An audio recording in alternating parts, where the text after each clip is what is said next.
हाय मित्रों, ज़रूरी जानकारी में मैं आपके सामने आज एक ज्वलंत मुद्दा लेकर आया।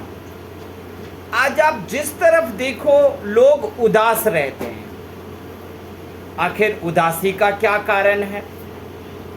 कोई तो वजह बताए कि भाई तुम उदास क्यों हो। मुझसे भी लोग पूछते हैं कि लोग उदास क्यों होते हैं। मैं कहता हूं कि उदासी का कारण आपका खुशी के कारण में छुपा हुआ है। मतलब आप खुश क्यों होते हो? अगर खुशी का कारण आप ढूंढ लेते हो तो उदासी का कारण भी आप भली भांति ढूंढ लोगे, मुझे पता है।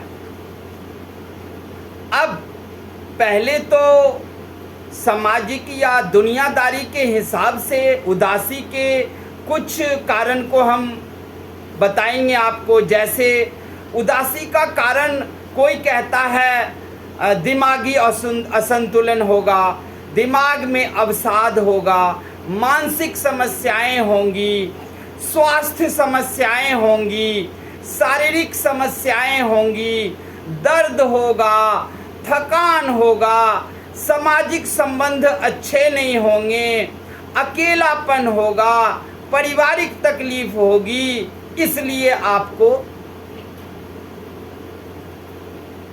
उदासी है, इसलिए आप उदास हो। लेकिन मैं कहता हूं आपको कि सारी जो उदासी का कारण था वो ये सारे नहीं थे। ये दर्द, ये थकान, ये बीमारी, ये सामाजिक संबंध अच्छे नहीं, ये अकेलापन नहीं, ये आपके बुने हुए जाल और जंजाल थे जिस वजह से आप उदास थे।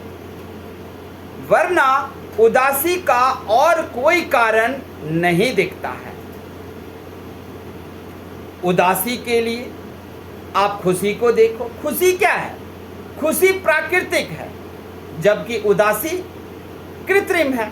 वो आपका बनाया हुआ जाल और जंजाल है। अभी आप देखो, आप कहोगे मेरे अपने कोई हॉस्पिटल में भर्ती है, उदासी तो होगी ना। मैं कहता हूं उदासी क्यों होगी? अगर हॉस्पिटल में अपना कोई भर्ती है तो आप क्या कर सकते हो उदास होकर? डॉक्टर हो, भगवान हो कि आप ठीक कर लोगे? आपके हाथ में खुशी है। अगर आप खुश रहोगे तो भगवान से प्रार्थना भी कर सकते हो कि हमारे अपने संबंधी, हमारे अपने परिवार के सदस्य को ठीक कर दो। लेकिन अगर आप उदास हो तो आप क्या कर सकते हो? लेकिन अगर आप खुश हो तो डॉक्टर कहेंगे दवाई लेकर आओ, आप जल्दी जल्दी दौड़ के दवाई लेने जाओगे। लेकिन अगर आप उदास हो और दवाई लेने जाओगे तो उदासी में आप किसी रोड पर गाड़ी से टकरा जाओगे, दवाई भी नहीं लिए, आपको भी भर्ती कर दें। तो जरा सोच के देखिए, उदासी का आपको कोई कारण ही नहीं दिखेगा। बच्चे लोग हैं, अच्छे मार्क्स नहीं आते हैं, पढ़ाते हैं भूल जाता है, इस वजह से उदास हैं। नहीं जी, अच्छे मार्क्स क्या करोगे लेकर? आप देख लो आपके पास नॉलेज है कि नहीं। इसके अलावा आप ये देखो कि हम पढ़ते हैं और याद नहीं रहता है, कहीं हम झूठ तो नहीं बोलते हैं। झूठ के कारण उदासी होता है और सच के कारण खुशियां। खुशी के लिए यहां पृथ्वी पर 1000 कारण आपको मिल जाएंगे, लेकिन दुखी और उदास होने का एक भी कारण आप नहीं ढूंढ पाओगे। आप कौन होते हो उदास होने वाले? आपको किसने कहा उदास होने के लिए? आपके सोचने से, आपके उदास होने से पेड़ का एक पत्ता तक नहीं हिल सकता। आप अपने जीवन में कोई बदलाव नहीं कर सकते। उदास होने से और खुश होने से आप सारी बदलाव कर सकते हो। क्यों? क्योंकि खुशी के साथ नारायण है, खुशी व्यक्ति के साथ परम ब्रह्म है। परम ब्रह्म श्री कृष्ण सीधा गीता में कहते हैं तुम उदास क्यों हो ये तो बताओ, जबकि पत्ता मैं हिलाता हूं, हवा मैं चलाता हूं, सांसें मैं तुम्हारी चलाता हूं। तुम्हारे उदास होने का कोई तो कारण बता दो। अब प्रश्न उठता है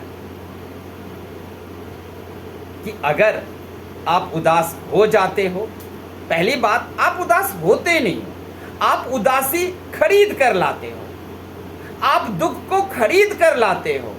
कई व्यक्ति होते हैं जैसे कि वो बिना खुशी के नहीं जी सकते, वैसे ही कई व्यक्ति मैंने देखा है वो बिना दुख और उदासी के नहीं जी सकते। जबकि उसको भी पूछो कि तुम्हारे उदास या दुखी होने से क्या संसार में कोई बदलाव आ सकता है, क्या तुम कहीं भी कुछ भी चेंजिंग ला सकते हो, कहेगा नहीं। तो पूछो क्यों उदास हो, लेकिन फिर भी उसे उदास रहना अच्छा लगता है।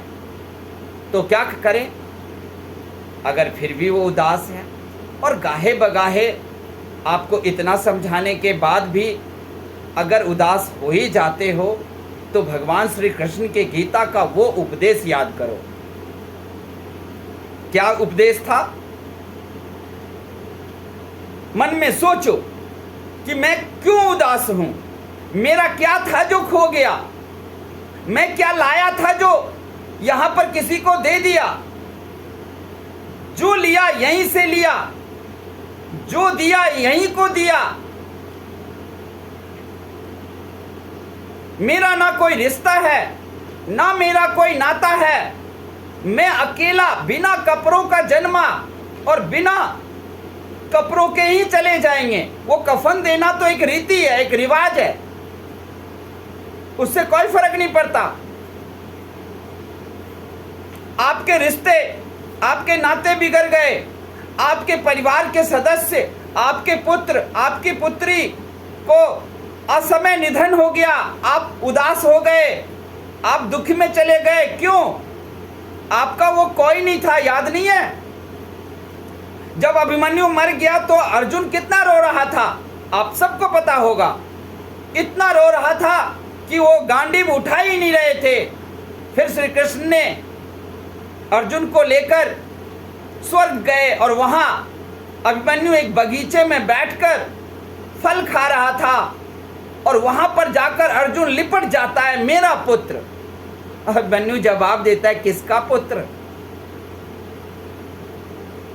और अर्जुन तो खुश हो गए थे पुत्र को देखकर। अभिमन्यु ने कहा, किसका पुत्र? कौन पुत्र? कहते तुम मेरे पुत्र हो, मैं तुम्हारे वियोग में युद्ध नहीं लड़ पा रहा हूं, मैं इतना दुखी उदास हो गया कि श्री कृष्ण का साथ होने के बाद भी मैं खुश नहीं हो रहा था और मैं गांडीव नहीं उठा पा रहा था।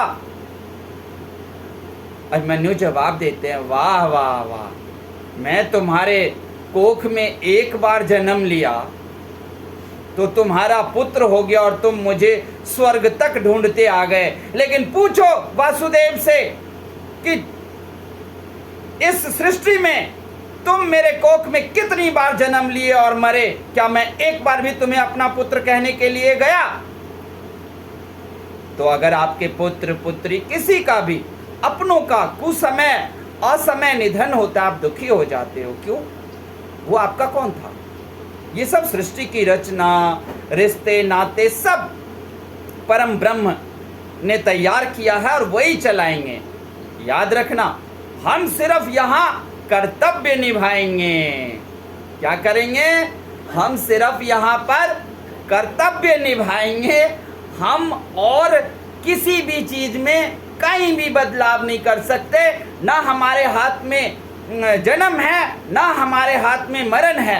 नहीं तो बहुत सारे लोग इस दुनिया में बांझ है, पुत्र और पुत्री संतान विहीन है, तो वही कुछ कर लेते। इसलिए आपका कुछ नहीं है, आपका केवल क्या है? कर्तव्य। जब तक जिंदा रहिए कर्तव्य निभाइए। कोई बीमार है, जरूर आप उसको ले जाइए, लेकिन देखिए बीमार क्यों पड़े। अगर हम खुश रहेंगे तो हम कभी बीमार नहीं पड़ेंगे, उदास होंगे तो हम बीमार पड़ेंगे, अवसाद आएगा, विभिन्न तरह के रोग से ग्रसित हो जाएंगे और दुख ढूंढने का बहाना ना ढूंढें आप लोग। सिर्फ आप लोग क्या करें, खुश होने का बहाना ढूंढें, क्योंकि आपका ना तो इस पृथ्वी पर कुछ है, ना आपके कोई पुत्र है, ना कोई पुत्री है, ना कोई पत्नी है, ना कोई परिवार है। सब परम ब्रह्म ने बनाया है, सब ईश्वर ने बनाया है। आप अपने कर्तव्य को निभाइए तो पता चला उदासी दूर हो जाएगी और दुख नहीं रहेगा। उदास होने का इस दुनिया में कोई कारण ही नहीं है, क्योंकि हमारे हाथ में कुछ भी नहीं है। तो कैसा लगा मित्रों? अगर आपको ये बातें बहुत अच्छी लगी हो और मैं जरा भी आपका उदासी दूर करने में कामयाब हो पाया, तो मेरा इतना गुजारिश है कि आप मेरे चैनल को सब्सक्राइब ज़रूर करें, कमेंट करके मेरा मनोबल ज़रूर बढ़ाएं कि मैं अच्छा किया या बुरा। धन्यवाद। Stay safe.